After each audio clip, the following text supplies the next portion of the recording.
नमस्कार, मैं हूं अंसार।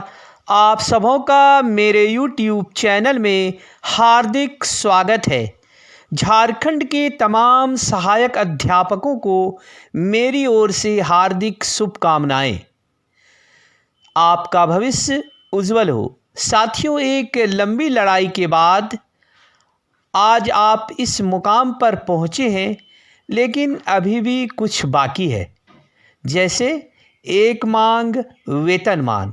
निश्चित रूप से यदि आप एकीकृत रूप से लड़ेंगे तो वह दिन भी दूर नहीं जब वेतनमान आपके पास होगा। साथियों, आज मैं आप सबों के लिए एक नया वीडियो लेकर आया हूं और यह वीडियो सहायक अध्यापक आकलन परीक्षा के स्वरूप से संबंधित है। साथियों, जो नियमावली पारित हुई है उस नियमावली में आकलन परीक्षा के स्वरूप का वर्णन किया गया है। मैं आकलन परीक्षा के स्वरूप क्या है उसकी संपूर्ण जानकारी आपको दूंगा। इससे पहले आपसे मेरा एक बार पुनः सादर अनुरोध है, यदि अभी तक आपने मेरे चैनल को सब्सक्राइब नहीं किया है तो कृपया सब्सक्राइब कर लें। साथियों, अभी आप अपने मोबाइल के स्क्रीन पर झारखंड सहायक अध्यापक सेवा शर्त नियमावली 2021 को देख रहे होंगे। इस नियमावली के कंडिका 8 में आकलन परीक्षा के स्वरूप का वर्णन किया गया है। इस कंडिका में कुल 9 खंड हैं और सभी खंड आकलन परीक्षा से संबंधित है। साथियों, आकलन परीक्षा में केवल प्रशिक्षित पारा शिक्षक भाग ले सकते हैं। अप्रशिक्षित पारा शिक्षकों के लिए नियमावली में स्पष्ट कहा गया है कि चूँकि यह मामला माननीय न्यायालय में विचाराधीन है, अतः न्यायालय के जजमेंट के पश्चात अप्रशिक्षित पारा शिक्षक के आकलन परीक्षा पर पुनः विचार किया जाएगा। प्रशिक्षित पारा शिक्षक जिन्होंने टेट पास कर लिया है उसे इस परीक्षा में बैठने की आवश्यकता नहीं है। विधिवत रूप से चयनित प्रशिक्षित पारा शिक्षक जिन्होंने अपनी सेवा 3 वर्ष पूर्ण कर ली है वह आकलन परीक्षा में सम्मिलित होंगे।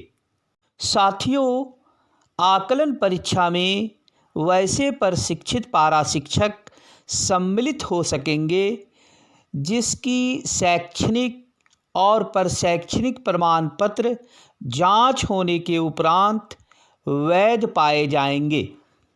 आइए अब जानते हैं कि आकलन परीक्षा में उत्तीर्ण होने के लिए कितने प्रतिशत अंक की आवश्यकता होगी।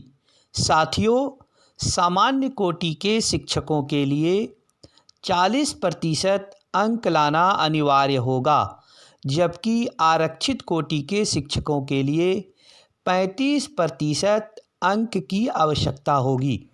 आकलन परीक्षा में उत्तीर्ण होने वाले प्रशिक्षित पारा शिक्षकों को बोनस के रूप में उसके मानदेय में 10% की वृद्धि की जाएगी। साथियों, आकलन परीक्षा का आयोजन विभाग द्वारा निर्धारित समयानुसार झारखंड अधिविद्य परिषद रांची के द्वारा किया जाएगा। प्रत्येक प्रशिक्षित पारा शिक्षक को आकलन परीक्षा में बैठने के 4 अवसर प्रदान किए जाएंगे। यदि कोई शिक्षक एक भी अवसर गंवाता है तो यह मान लिया जाएगा कि उसने इस अवसर का उपभोग किया है। अब आइए आकलन परीक्षा के पाठ्यक्रम पर चर्चा करते हैं। साथियों, आकलन परीक्षा में जो प्रश्न पूछे जाएंगे वह प्रश्न बहुविकल्पीय होंगे, अर्थात ऑब्जेक्टिव प्रश्न पूछे जाएंगे। इन प्रश्नों में से 70% प्रश्न पाठ्यक्रम आधारित होंगे, जबकि 20% प्रश्न शिक्षक कौशल एवं दक्षता आधारित होंगे। एवं 10% प्रश्न मानसिक और तार्किक क्षमता वाले होंगे। साथियों, ये जो प्रश्न पूछा जाएगा उसका स्टैंडर्ड होगा इंटर पर शिक्षित शिक्षक के लिए मैट्रिक और स्नातक पर शिक्षित शिक्षक के लिए इंटर स्तरीय होगा। आकलन परीक्षा का 2 स्तर होगा, प्राथमिक विद्यालय स्तर वर्ग 1 to 5 और उच्च प्राथमिक विद्यालय स्तर वर्ग 6 to 8। आकलन परीक्षा हेतु पाठ्यक्रम, परीक्षा शुल्क और परीक्षा से संबंधित दिशा निर्देश झारखंड अधिविद्य परिषद द्वारा अलग से निर्गत किया जाएगा। धन्यवाद।